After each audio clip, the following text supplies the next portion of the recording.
Hi everyone, in this video I will show you that how you can fix Dragon Quest 3 HD-2D remake is not launching on your PC. Guys, first open up the Steam, then just click on the game Dragon Quest 3, then just click on the gear icon and go to your game properties. And here you will see the launch option, and in the launch option just type -dx11.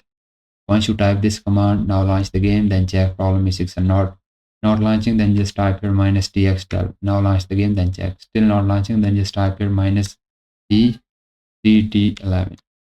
Once you type this command, now launch the game, then check. Still not launching, then just remove the launch option and just uncheck the box of Steam overlay while in the game, then launch the game, then check.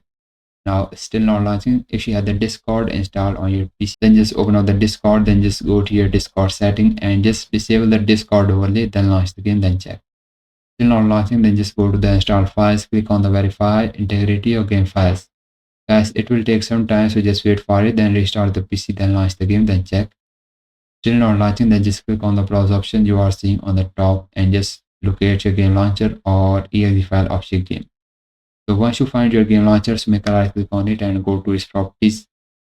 Then just go to the compatibility tab, and here just uncheck this box and also uncheck this box and just check the box of administrator. Then click on the apply and now launch the game, then check problem is 6 or not. If your game is still not launching, then just check the box or disable full screen optimization, then click on the apply and now launch the game, then check. Still not launching, then just check the box of compatibility mode and choose it the Windows 8, then click on the apply and now launch the game, then check. And if your game is still not launching, then just close it, go to your Windows search and just type here the updates and open it. Guys, simply update your Windows. Make sure your Windows is updated and also make sure that your graphic card drivers are up to date.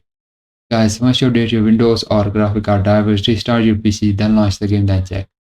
Now try all of the solution and hope one of these fix your problem, and if yes, please like this video and bye bye and take care.